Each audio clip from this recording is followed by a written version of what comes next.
Welcome to vidonko.com। আমি সঙ্গীতা, তোমাদের ম্যাথসের teacher. চলো দেখা যাক কি প্রবলেম আছে সলভ করার জন্য। x plus 1/x equals to -2 দ্বিঘাত সমীকরণের একটি বীজ কি হবে সেটা আমাদের নির্ণয় করতে হবে। তো বীজ নির্ণয় করা মানে জাস্ট আমরা ইকুয়েশনটা সলভ করে নিই। তো x plus 1/x is equal to -2 আছে, তো লসাগু করো। x হলো এখানে x square plus 1 is equal to -2, x square plus 1 is equal to -2x, 2xটা বাঁ দিকে নিয়ে আসো। তো x square plus 2x plus 1 equals to 0। দেখো x square plus 2x plus 1 a plus b whole স্কোয়ারের ফর্মুলা চলে আসছে, তাহলে এটা হবে x প্লাস 1 এর হোল স্কোয়ার, তো ইকুয়ালস টু 0।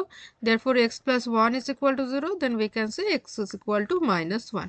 তো x is equal to যদি -1 হয় তাহলে দেখো এখানে অপশন সি এটা দেওয়া আছে, option C is the right answer.